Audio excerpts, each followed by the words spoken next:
Na naman po mga kabayan. Welcome back dito sa live sa channel ni Berlumabin Gabaon TV. At bago pa tayo magpatuloy, mega shout out po sa inyong lahat. Sa lahat po ng aking mga subscribers, pagpalain po tayo ng Diyos. Pagpalain po kayo ng Diyos mga kabayan. Dahil ang pag-uusapan natin ngayon ay isang uri ng pagpapala. Yan ang pag-usapan natin sa live na ito. Kaya pakinggan mo ito kabayan dahil ang aking mga tinatakal o mga dinidiscuss na mga vlog ay patungkol sa mga simple, madaling gawin, abot kaya na mga negosyo. At marami na po itong gumagawa. Ang kulang lang sa atin kasi yung paniniwala sa ating sarili. Excuse me po, na kaya nating gawin. Ayan. O di kaya yung isang manyana habit natin na saka na lang kasi wala pa akong pera, hindi pa ako handa. Kaya yan ang pag-usapan natin. Rolling store, nakakatulong sa ating buhay at nagpa-asenso sa atin. Heto na mga kabayan. Kung naghahanap ka kabayan ng isang negosyo na gusto mong gawin, lalong-lalo na kung ikaw ay isang OFW, pag uwi mo sa Pilipinas, dahil tsak mauna kayong mag-exit kesa sa akin. Dahil meron po kasi akong mission pa dito sa Saudi na hindi ko pa natapos. Kaya mauna kayong mag-exit. Di bale, susunod na rin akong mag-exit. Malapit na rin mga kabayan. Yan, rolling store maganda po yan. Ano po ba yung klase ng mga rolling store na pwede nating inegosyo? Magkano ba yung pwedeng puhunan kung nag-uumpisa ka pa lamang? Siyempre kung uumpisahan mo sa maliit, basta magtiwala ka sa iyong sarili, basta passion mo yan at may curiosity ka sa buhay, magtatagumpay ka dyan kabayan. Dahil kung passion mo, sige lang. Kung may curiosity ka, research ka lang ng research. At kung talagang willing ka talaga, kahit ilang beses ka pang madapa, babangon ka at ipagpatuloy yan. Dahil sa tingin mo, yan na lang ang way para mapaganda mo ang iyong buhay at sa iyong kinabukasan. Gawin mo yan kabayan. Yan ang negosyo na para sa'yo. Mag-umpisa ka kung ano lang meron kang naiuwi. Sabihin natin meron kang naiuwing 300,000 pesos. Nag-exit ka dito. Tumingin ka ng mga maganda-ganda pang tricycle na mga second hand na pwede mong bilhin. Kung wala ka pang tricycle. Ngayon kung meron ka naman, yan na ang gawin mo. Ayan. Tapos mag-canvas ka ng mga paninda, i-base mo rin sa iyong mga cluster. Sa cluster means yung katabi mong mga lugar, titignan mo kung ano yung mga pangangailangan nila doon at mag-umpisa ka. Kasi meron na akong reference nito eh. Yung isang nagro-rolling store, gamit ang tricycle, ang binebenta lang nila, suka, asin, bagoong, mga sibuyas, at pag tinatanong ko sila, ang sinasabi nila, kumikita naman kuya. Kumikita naman kami ng 900, 800 sa isang araw. Sa tricycle pa lang ang gamit nila yon. Depende rin sa sipag mo. Kaya yan, nagro-rolling store sila. Subok na yan. Meron ding isa, yung nagtutulak-tulak lang. Yung tulak-tulak nila, nandun naman yung mga itlog nila, yung mga daing kasi ang tawag namin, yung mga tinapa, tutulak-tulak lang sila. Pagka ini-interview ko at sinasabi nila kumikita rin sila, ganun din mga 1,000, minsan pag matumal 700, 600. Eh di ba, income na po yon. Sa pagmamanage kasi ng income, kung marunong ka, kung may financial skills ka, abay panalo ka. Kasi may kasabihan, don't expense more than what you earn. Ayan. Kaya siyempre kapag ganun yung filosofya mo sa buhay, siyempre nakikita mo. Nakikita mo yung pangangailangan mo. Kaya mong isakripisyo yung mga kagustuhan ng iyong sarili, yung mga wants mo, kaya mong isakripisyo. Pero hindi naman sa lahat ng pagkakataon ay hindi ka rin nagbibigay ng pabuya sa iyong sarili. Kaya maraming nagsasabi na mga vlogger na bawal magtipid. Hindi ako naniniwala sa pagtitipid. Paniwalaan nyo rin yun kabayan kasi yun ang sistema niya eh. Ikaw, kabayan, ano bang sistema mo para umasenso sa buhay? Kinakailangan mo magtipid at balang araw, saka mo i-start yung gusto mo? Gawin mo rin yan, kabayan, kasi yun ang sistema mo eh. Kung yun ang sistema niya, hayaan mo lang sila. Tama po yun. Kasi malay natin kung marami silang side hustle, magaling talaga sa diskarte kaya hindi siya nagtitipid. Oh, di ba tama rin sila? Kaya, pero ang ibig kong sabihin, once na natuto ka ng magnegosyo at gusto mong magnegosyo, kung hindi ka pa nag-uumpisa, siguraduhin mo sa iyong sarili, magdesisyon ka na ngayon.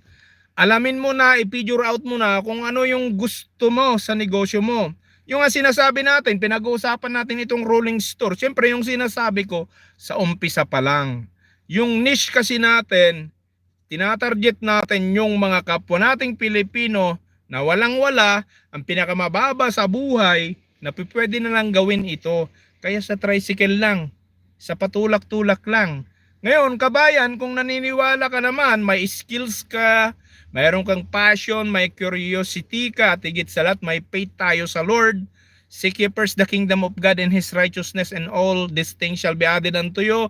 Pag naniniwala ka doon, syempre, malaki, pwede ka nang bumili dyan ng mga elf kung gusto mo. Kung mayroong yung passenger jeep, pwede rin yun. Iikot mo sa yung cluster na lugar. Kasi ang sikreto yan, pagka okay na yan, napag-aralan mo na yan, of course, alam na natin ang business, hindi araw-araw panalo, meron ding break-even, ganun po talaga ang business. Kaya nga sinasabi ko, matuto kang magtabi. Mabreak lamang natin yan ha. Pag sinabing matuto kang magtabi, ano ba itong mga tinatabi mo? Halimbawa, kung makita nga na, basehan natin yung sinasabi ko na 800, sige 1,000 na lang yung ibabudget natin. Syempre, unahin mo na yung 10%. Yung 10%, bayad mo sa sarili mo. Tapos, yung another, naiipon mo, yung emergency fund mo. Di ba? Kailangan mo yung emergency fund mo. At syempre, kinakailangan mo pa rin magtabi ng pang-educational mo. Tama na yung tatlo. Tama na yung tatlo. Kasi alam na natin yan kapag gayon ang ginagawa natin, naka-instill na rin sa ating isipan yung ating offering sa ating church o sa Panginoon. Alam na natin yan. Sino ho ba naman ang magsisimba? Sino ho ba naman ang sasamba na walang offering din sa Panginoon? Di ho ba? 10% sabi nga ng iba. At yung income, ano ba yung income natin? Pera lang bang income? Marami. Kaya yan, iset aside natin yan. Binigyan ko lang ng background para kapag nagnegosyo na po tayo, kapag inumpisahan mo, tuloy-tuloy po yung blessing. Kasi ang hirap kasing magnegosyo na hindi rin tayo nag-i-imagine na walang goals. Mahirap din naman na yung negosyo mo wala kang mission. Oh, mahirap din po naman na ganun yung pagnenegosyo natin. Kaya itong rolling store na to, magandang negosyo po ito. Lahat po ng pangangailangan ng iyong kapit barangay, kapit lugar, pwede mong ilagay sa iyong sasakyan at ibenta mo base sa kaya ng iyong puhunan. Minsan nga yung iba, kahit walang puhunan may sinatawag namang consignment. Yung iba nga, kahit walang puhunan, mayroong tinatawag na pre-sale. Binebenta na nila yung wala pa sa kanila. Kumukolekta na sila ng pera, wala pa sa kanila. Sinasabi ko lamang ito po para magkaroon din po kayo ng basihan para ma-figure out po ninyo yung gusto nyo kasi ang daming negosyo. Pwede rin tayong magbanggit sa mga digital business, online, sa mga short trading business at marami pong gumagawa yan. Yung mga buy and sell ng mga palay, buy and sell ng mga mais, mani, marami po. Kaso lang yung tinitignan ko talaga yung pinaka-possible, yung realistic talaga para sa ating mga kapwa Pilipino ng stratus in life o ang klase ng buhay ay nasa poverty. Yung iba nga nasa below poverty eh. Pero marami rin sa ngayon, marami na rin po ngayon nagsusumikap na magnegosyo kahit nandiyan sa pinaka below poverty. Kaya kung negosyong pag-usapan po, rolling store, umpisahan nyo na po ito.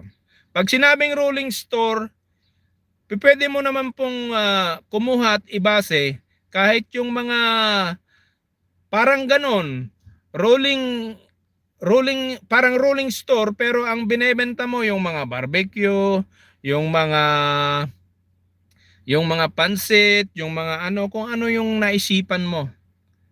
Yung iba tayong rolling store kasi kompleto talaga yan eh. Talagang parang nagdala ka ng isang talipapa sa isang lugar na kompleto. Kaya patok na patok at kumikita talaga. So hanggang dito lamang po ang aking live na ito mga kabayan. Sana nakatulong ito na nakapagbigay ng insights dahil yun naman po ang gusto natin para makatulong po tayo sa ating mga kapwa Pilipino, sa ating mga kapwa tao, kaya po tayo nag-vlog. At kaya hanggang dito na lamang po ako. Ako po muli si Mr. Bernard Tubera Gabaon, ang nagsasabi sa inyong go negosyo, practical tips ang kailangan mo upang ikaw ay umasenso. Kinakailangan po tayong magsaliksik, kinakailangan po tayong magtiis at magsipag. Ito po ang aking sinasabi sa inyo. Bernard Gabaon po. God bless po sa lahat.